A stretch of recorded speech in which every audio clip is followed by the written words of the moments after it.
It is the Frank and Friends show. Hi there, I'm Frank Murphy. And I'm Erik Dobell from Impossibilities at the Gatlinburg Space Needle, now playing nightly. I feel bad for viewer Renee, who is already triggered by the loud bell. That's the fastest we've ever had the bell on a show. She's triggered by the bell? Well, she likes it soft. Oh, okay. I was like, should we have a trigger warning every time? We did an episode. We did an episode where there was a lot of bell ringing. Yeah, and she correctly called us on it. So Renee, gotcha. I'm thinking of you, but I also want to make sure. Sorry, Renee. But that's when we have the guests, they love the bell, and they love it when you subscribe to us on YouTube or and help us get to 1,000 subscribers. Hit that notification button. Ding. Like we talked about last time you were here, please do that. Also, when you go to our website, frankandfriendshow.com/store, you can get all of the fabulous Frank and Friends Show merch, like the beautiful towel, which I will leave folded for the beginning of the episode. We can unfurl it later. My friend Bean noticed I was using the furl and unfurl language that he loves so much on his podcast. He does a lot of unfurling on his show. And, the furl hour? He just unfurls towels. Then subs for an audible.com promo. He does the paid model. You have to go to Patreon for his podcast.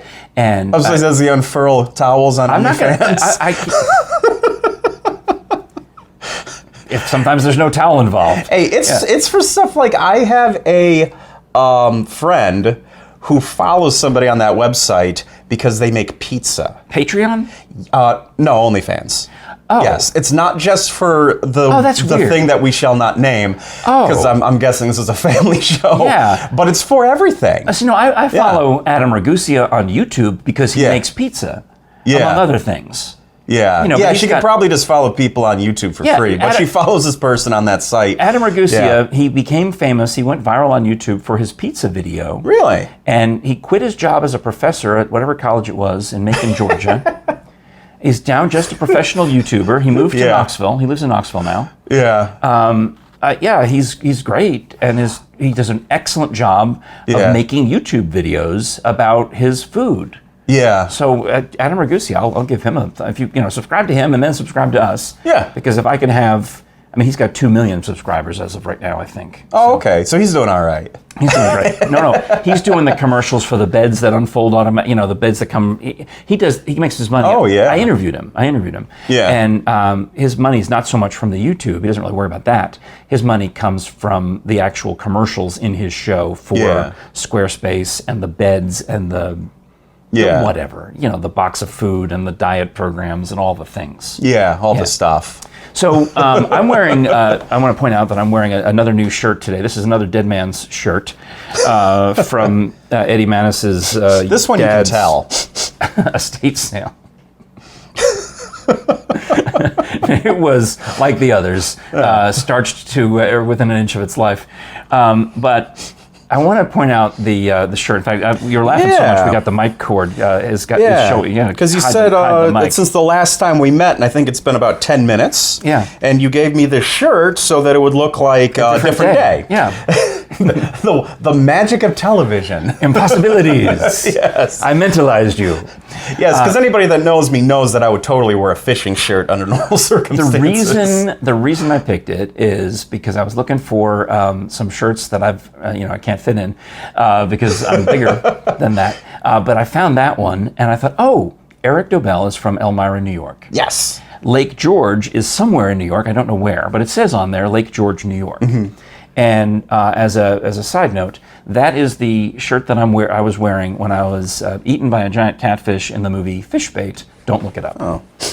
So. It was a giant catfish? That's the plot of the movie. Yeah. Is we go fishing. They bat you around first? Yeah, we go fishing on Norris Lake. Mm-hmm. And I had to do my own stunts because in this show, we're fishing, and we didn't have a script. We had to improvise our lines. Oh, jeez. But I knew that at some point I had the fishing pole in the water, and I knew that it was going to pull me in head first into the lake. Yeah. So I'm prepared for that. And then cut, and then they're wondering, oh gosh, Frank fell in the water, oh no. And then I come out of the water. Yeah. Help me guys. And then And they say yes, and they do.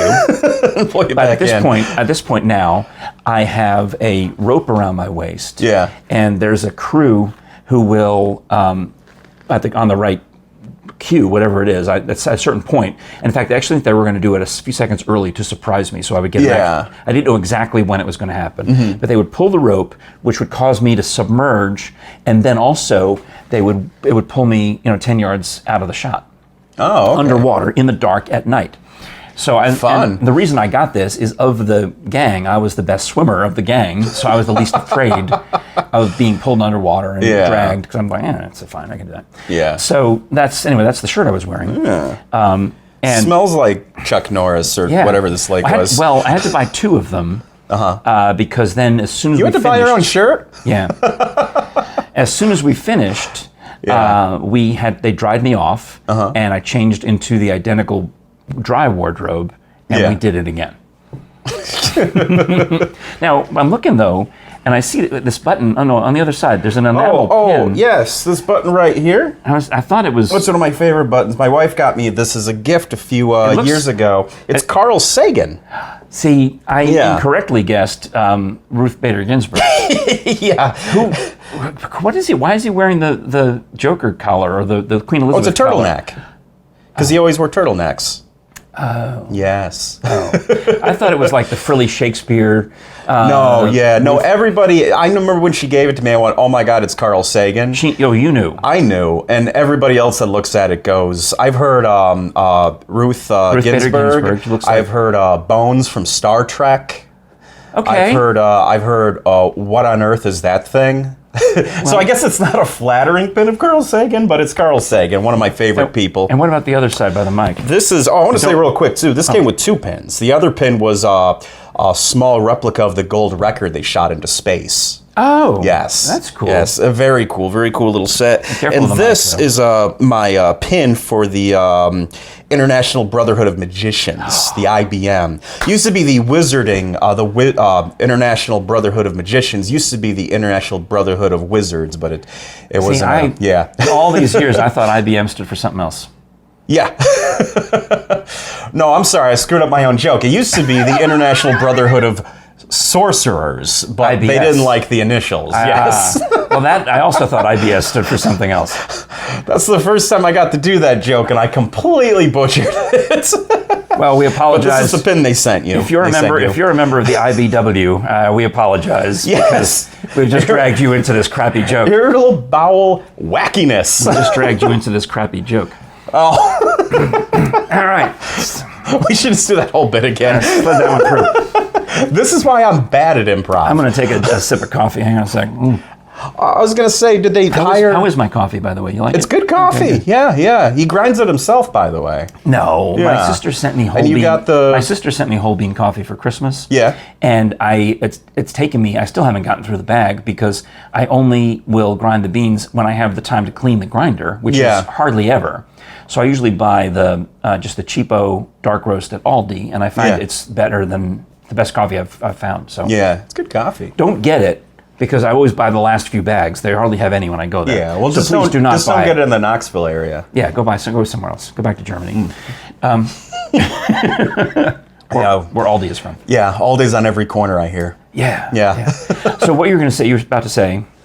Oh, I was going to ask with that movie, did they hire just improv people? Is that why there was no script? Or were they just... There was a guy named Jeff Joslin had the basic outline of a script, the bones of a script. Gotcha. And he and his girlfriend at the time and a few others had scripted parts. Yeah. But they had the members of Einstein Simplified. It's a comedy improv troupe that I've been in since 2002. Mm-hmm. They had us be the fishing buddies who all go on this trip. So we knew that we had to arrive at the fishing lodge, find out that we're at the wrong lodge. We go to the scary, horrible lodge, get on this fishing boat or this houseboat, and we go out on the lake, and in the dark of night, the catfish attacks us and other bad things happen. Yeah. But they killed me off. I really don't know what happens after my character dies. Yeah. Because I'm trying to stay true to character by not watching Method the rest acting. of the... Yeah, method acting. I never watched the rest of the film. No, that's not. I watched it once or twice. I'm pretty sure. I don't remember. I mean, I was there when they were filming it. Yeah, you were done. That was the end of your day. I think there was a prop gun involved. I think somebody shot somebody or stabbed somebody or something happened. Yeah. Yeah. I've been shot. Yes, and in real improv, you don't want to be the guy who shoots everybody. And there's an episode of The Office where Steve Carell takes an improv class, and it's hilarious because Steve Carell in real life is an outstanding improviser. Yeah. So in this episode, he does everything you're not supposed to do as an improviser. He denies the other actors in the scene. He pulls out a finger gun, which you don't do. You wouldn't. This is an improv. You wouldn't use. It's like a phone. You don't. This is not a phone. Yeah. In improv, a phone would be like as if you had you pretend you have a phone, and you'd remove it and you just have it's invisible. Mm-hmm. So a gun, you would have a gun. It would be you'd hold it as if you had however you'd hold the gun. Oh, okay. And create a space for it. And actually, you would put and so it does anyway. Oh, it's interesting. But the point is, you're not supposed to shoot people in improv anyway because it's impolite. They're going to fall down dead, and then you've eliminated them from the scene. That's how you show girls in improv. Yeah, it's like I'm going to push you down some stairs. Yes, and exactly. So so when you see an improviser kill off the rest of the cast, they're jealous. They're terrible. Yeah, they're insecure. They're not listening. They can't listen to the other players, so they just kill them off. Now, having said that, there are some scenes where we specifically die in the show. And we have a game called Dead Bodies. We have a game called Story Story Die. We have several die games, and that's kind of where we take the rule and bend it back. Yeah. There's even a game where you do no but instead of yes and you no but somebody the whole way through the game. So there's always a rule, a game that breaks every rule. Yeah. Now, what if you have somebody that, like one guy in the group that everybody else universally dislikes? Maybe they're bad at improv or they're a jerk. Mm-hmm. Does everybody just point their gun at him? From what I understand, it's like I thought we were friends. From what I understand, the late great Bill Slayden, who was a founding member of Einstein Simplified, would take you to lunch. And he was a CPA, and he always had. So if Bill would take you to lunch, and he would let you know that your time with the group had come to an end. Like a mafia boss. Yeah. Let's go to this Italian restaurant to a little corner here. Your time's to an end. Yes and? Yeah. No yes and. Period. But Bill would pay for lunch, so he was a very nice of him. He was a very generous man. Yeah. In fact, the Secret City Improv Festival that's coming up September 30th, October 1st. They named their award after Bill Slayden. It's called the Slayden Cup. So they have a little tournament. These two teams compete and one advances and so on. And let's start with maybe 8 teams get to play for the Slayden Cup. Yeah. And it's cute. Then they named it after Bill, and I presented it to the winner last year. Yeah. Yeah. That's really neat. Yeah. What does it look like? It looks like a cheap trophy that you'd get from the trophy store.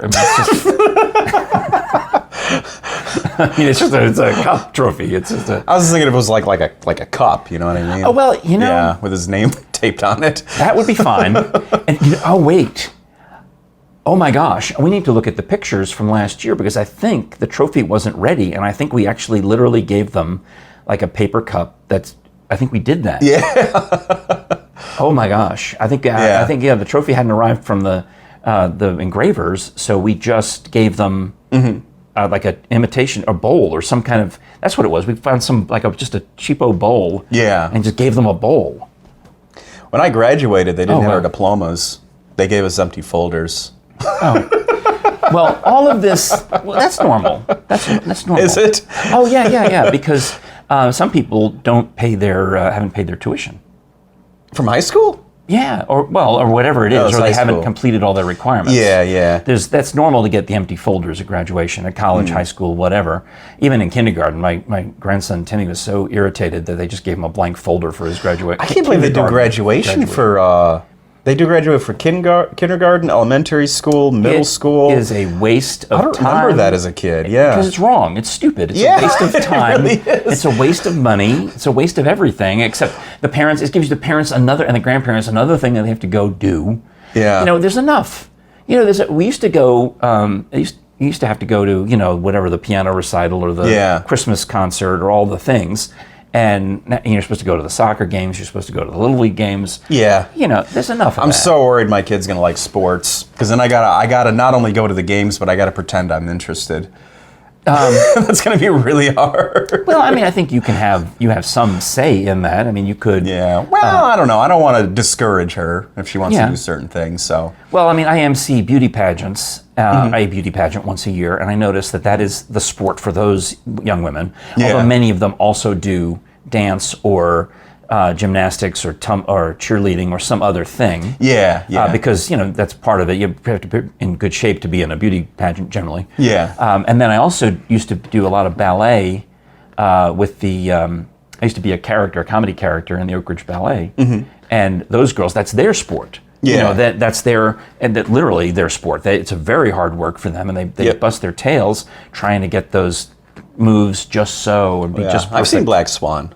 So you know all about ballet. I know all about it. There's nothing I can tell you about ballet. I saw one movie once when it came out, so I know what's up. I can't dance. I can't dance. I was strictly there for the laughs. You can dance. Having the time of your life. I was there for the laughs. I was the old man in the whatever the show was.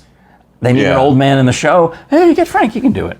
Yeah. And now I'm even too old. They've gotten younger guys to play the old man in the part. So I'm out of it. Well, my daughter's in pretty good shape. I already got her doing 30 push-ups a day and about an hour of squats like Ric Flair. So and she's 6 months? 17 months. 17 months. Yeah, wow. So she's already pretty jacked. So she'll be fine. I think she'll be ready.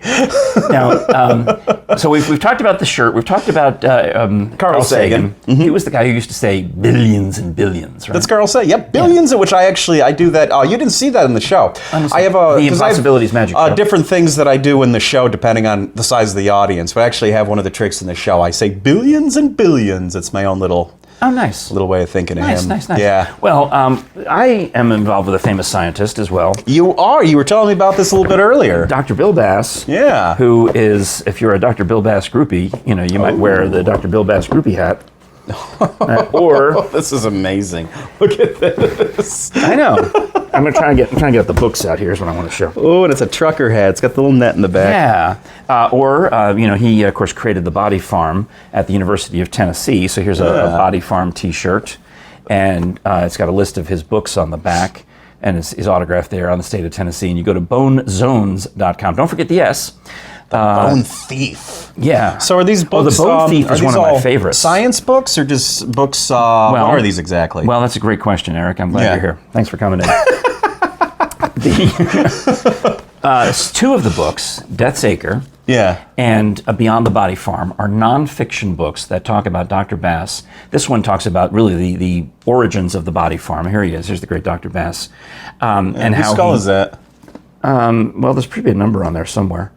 He doesn't know the names, but they have case numbers. Okay. So I guess technically he could look them up. But this would be one of his teaching skulls that he keeps around the house. As opposed to the one that he boiled on the stove and ruined the stove and had to buy his wife a new stove twice. So, so this book has the history, the beginning of the Body Farm, and all the, kind of why do you have to study human decomposition and all of that stuff. Well, John Jefferson, who co-wrote it with him, came up with this idea that we should make, fictionalized stories, because the name Body Farm actually comes from a Patricia Cornwell murder mystery novel, a Kay Scarpetta novel. Oh. And in that story, Kay Scarpetta comes from Richmond, Virginia, down to Knoxville and visits the Body Farm and talks to a Dr. Bass character and solves the case. So John Jefferson said, well, we'll write some murder mysteries, beginning with Carved in Bone. So they came up with the pen name, Jefferson Bass. Yeah. And these are all mostly set in Knoxville. And you mentioned The Bone Thief, which is one of my favorite, because in that case, they are stealing people's bodies and stealing bones to grind them up and make bone burger for medical implantation. Okay. This happened to Alistair Cook of Is that something that actually happened? Alistair Cook, who used to be the host of Masterpiece Theater. Okay. They discovered the hard way that someone had stolen his long bones and replaced them with PVC pipe. After he was dead, right? Yeah. But the man was like in his 90s. It seemed odd. But what they would do is they apparently, when in certain medical applications, you need to use bone burger and ground up human bone to help you heal. If you have a really bad bone fracture, they will do this.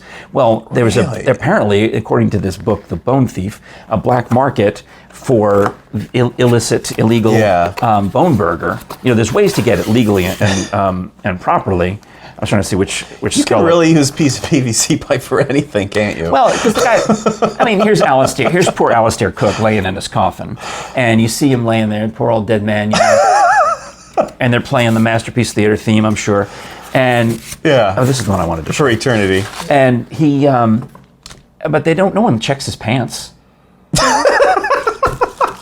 No one. You know, when you go to a funeral, it doesn't occur to you to check to see if the guy's got legs or if he's got PVC pipe. So they didn't dig his body up. They did it before he was buried. Yeah, that's generally how those work. I mean, so how would they sneak into the funeral home? No, usually there's a corrupt person who gets a job at a funeral home, or usually the bad guy somehow gets a job or gets an in at the funeral home, and that's where all of the badness takes place. So you want to make sure that you use a reputable... Charlie, why are you licking your lips while looking at these bodies? Yeah. So like here you can buy these little skulls that are autographed at bonezones.com. Don't forget the S. Or he's got some bigger ones that are made of resin and they are natural colored. Really? So you can get can I see one of these? Oh, sure. Oh, these are just like paperweights. Yeah. But if you want one that looks like a human skull, they sell those too. Yeah. But those are more expensive. What kind of a skull is this? Well, I think these look female to me. Let me see. Yeah. Let's see. Well, this one it's hard to tell because they're not exact. Because a male skin. A male skull has the supraorbital ridge and the little button in the back of your. Yeah, if you go right back in here, there's a little bump on male skulls that women don't have. So when you get home, you can try that. And have your rub your wife's skull and see. What are you doing? Yeah. Anyway, Erik, what's with all this PVC pipe all of a sudden? I'm making bone burger. I'm getting a job at a funeral home. Oh my gosh! So those are some of the fine tchotchkes that you can buy. Yeah. And also, when you're there, check the link. And you may want to check out Cherokee Cavern's website because pretty soon we'll be putting the tickets on sale for the Bill Bass 94th birthday celebration. It'll be the night before his actual birthday. So I think it's Monday, August 29th is when let me check that, at Cherokee Caverns. So tickets usually go on sale. I mean, they'll sell out in 4 days, so it doesn't really matter. As long as we put them on sale early enough, usually about 2 weeks before the event. So it'll be, Monday the 29th is the thing. His birthday is Tuesday the 30th. He turns 94. 94. What a brilliant, great scientist. I'd be happy to make it to 54. Did you have that as a goal? My goal is to live forever. Well, I mean, I wanted to outlive my father. Yeah. So, and when I surpassed my father's age, because he was only 50 and 8 months or whatever it was. Yeah. It was like, he didn't quite make it to 51. So on whatever, my sister, who understands my dark sense of humor, on that, whatever day it is, so 50 years, 8 months, 2 days, 3 days, whatever the number is, I get a text from my sister and it said, "Congratulations, you win at breathing."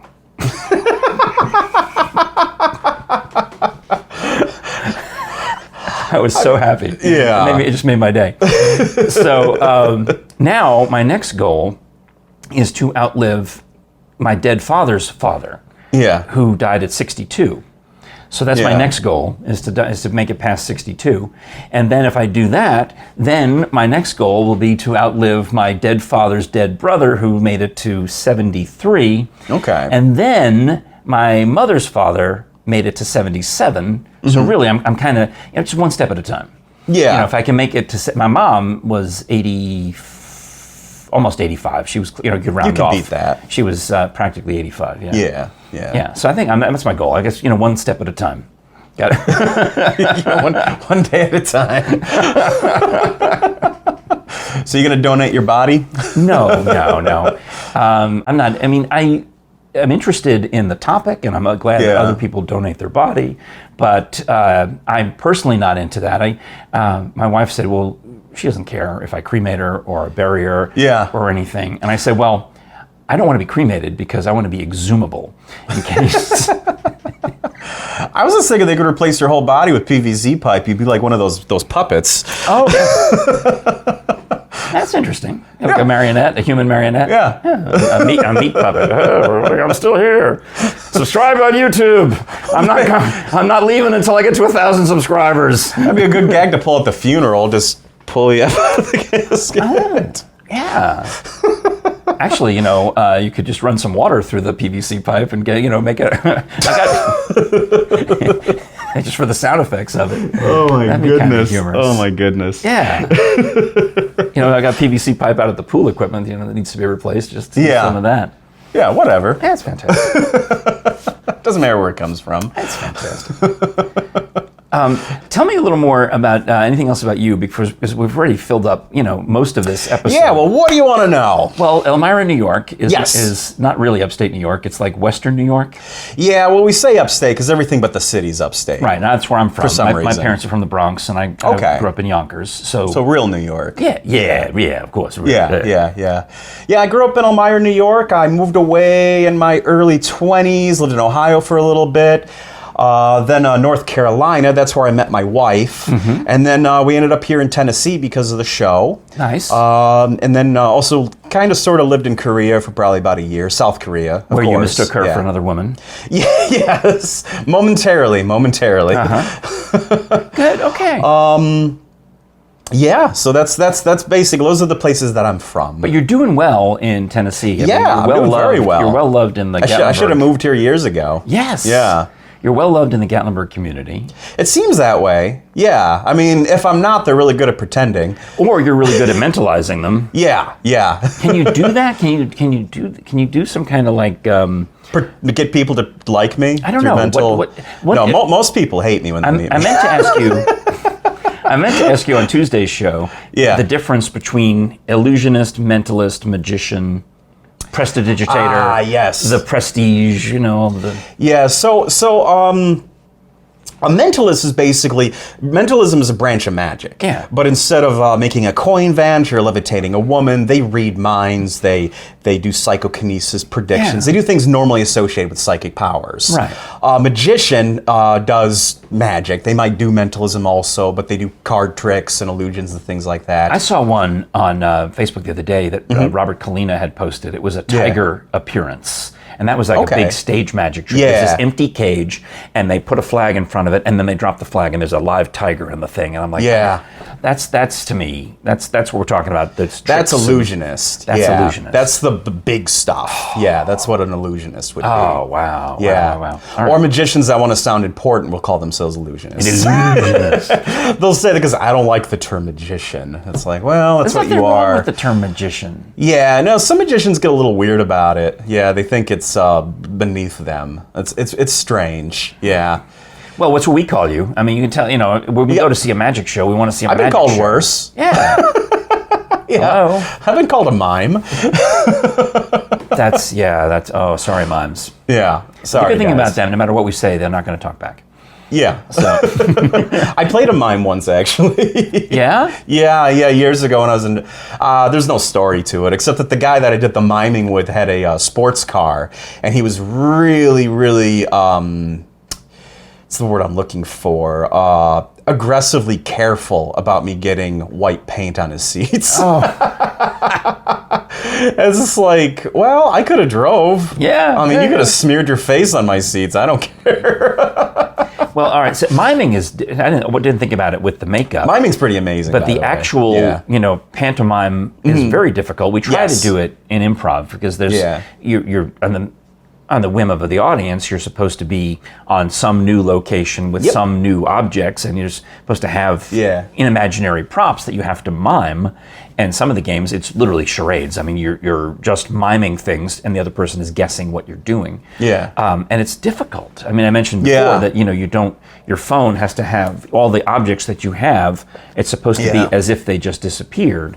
Or if you're holding a mug, you just take them. You're supposed to still be holding it the same way. Yeah. So we don't think about it. We all like hold these imaginary huge beer steins when we're doing it. Like, let me have a drink, and your drink probably putting the drink in your eye. It's hard. It's a lot of muscle control. It's difficult. Or we do this. Yeah. You hold this, whatever this cup would be. I'm trying to see. We do this a lot, and you just try to sip. So I guess. Yeah, it looks. I don't know. Don't you always love it on TV shows when they're obviously drinking from an empty cup? You can see that. You see that in a lot of community theater where it's clearly the tray is empty, has empty cups that they've brought out, or there's some. They're not going to risk spilling water. Yeah. Yeah. So then the cup has no weight to it, and you have to remember as the actor to add imaginary weight to the solo cup. Yeah. So that it doesn't just fly off the or like in the great.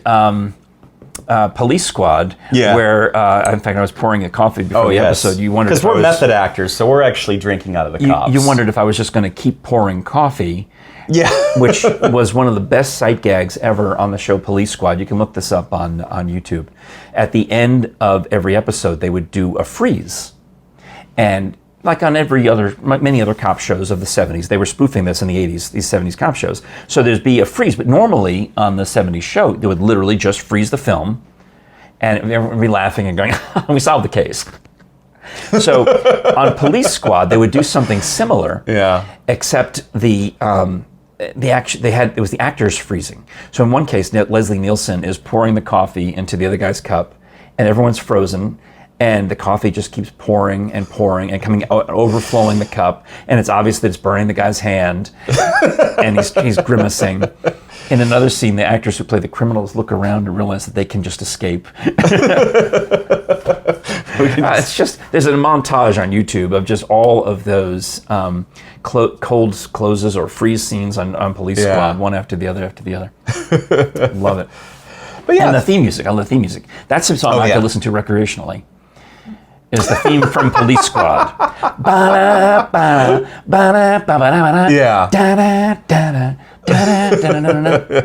Oh, sometimes I listen to the cartoons of the 80s, the theme songs. Oh, that's good. Where that's where all the best animation was too. Well, you watch the theme song, it's like, man, it looks amazing. Then you watch the TV show and you're like, whoa. There was some good animation prior to the 80s, I would say. Yeah, well, I'm talking about these shows in particular. Oh, okay. The shows when I grew up when they were just selling cereal and toys. Like Animaniacs, or they were 90s? No, not Animaniacs. They were 90s. But like Ninja Turtles, Ghostbusters, He-Man, Thundercats. Yeah, the theme songs were incredible, and the shows looked terrible. All right, see, I go back to when I was a kid, even though the Bullwinkle show ended before I was born, they showed it every day. I watched that as a kid, too. 6 days a week, it was on TV. So I saw a lot of Bullwinkle, a lot of Underdog. Rocky and Bullwinkle. You don't want to forget Rocky. Yes, of course, Rocky. Yeah, Rocky. Everybody always forgets about Rocky. The great June Foray. It was a sad ending that Flying Squirrel had. What happened?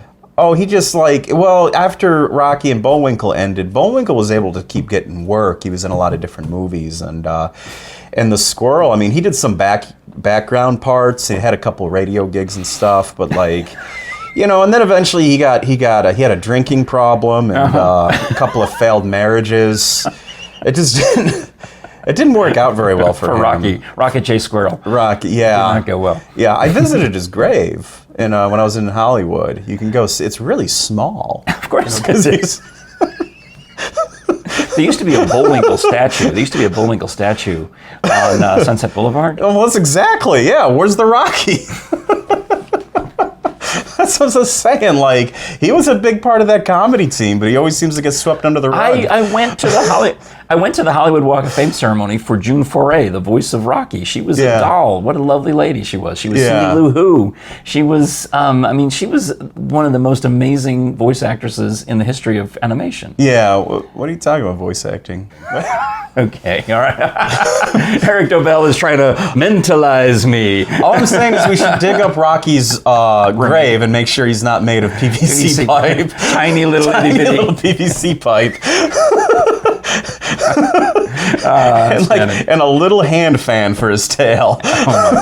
Because he's a flying squirrel. Yes. Well, Erik, what a delight to have you here. I appreciate you taking the time. Thank you for not having me arrested. Appreciate it. For breaking and entering into my house? Yeah, it's like, I want to be on your show. That is the secret to it. Please do invite yourself. If you're one of my famous friends, we'd love to have you on. Yeah, I'm going to post your address online later. Oh, no, man, not again.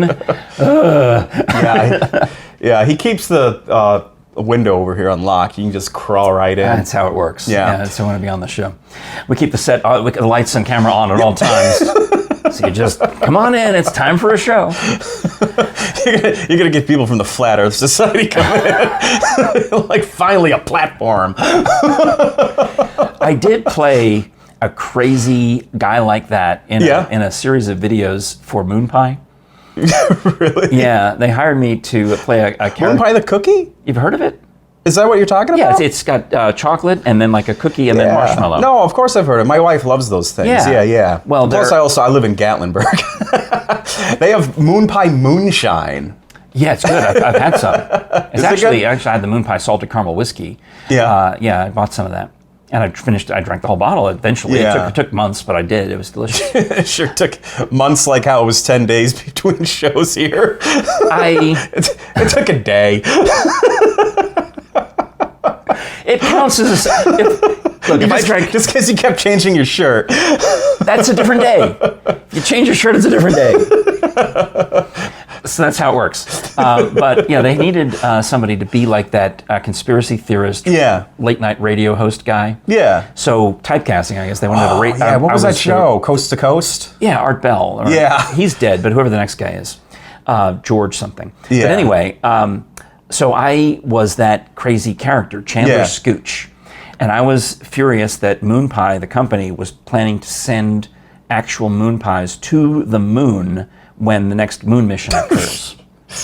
So Moon Pie has started a petition. Yeah. And they wanted people to sign it so they could get a moon pie put on board this spaceship and sent to the actual moon. Yeah. And my take on it was that this was a terrible idea because the aliens would eat the moon pies and then want to attack Earth to get more moon pies. Or it would kill them because it's a foreign substance. It doesn't matter. It's still on Facebook. If you look up Chandler Scooch Science website, it's me doing this shtick, and I showed it to... You should put a link in the... I will. Yeah, because I want to see that. I showed it to Ron Emery over at the Island. Yeah.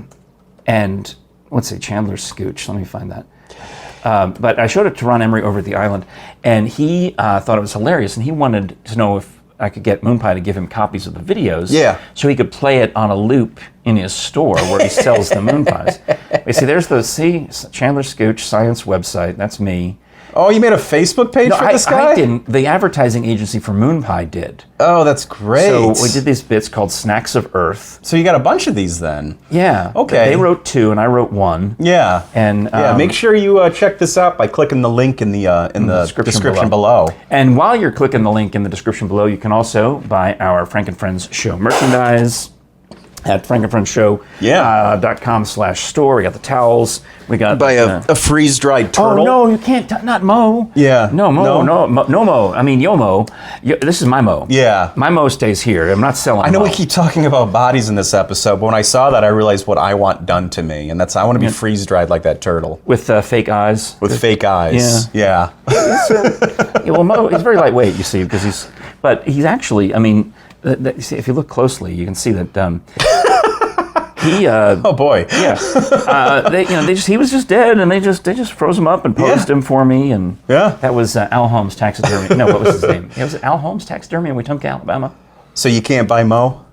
No, Mo's mine. That was mine.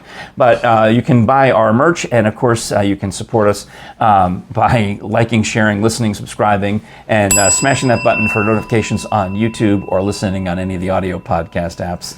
And that's the show. That's the show, yes. Well, thank you so much for having Erik, me on. Appreciate you. 10 days later.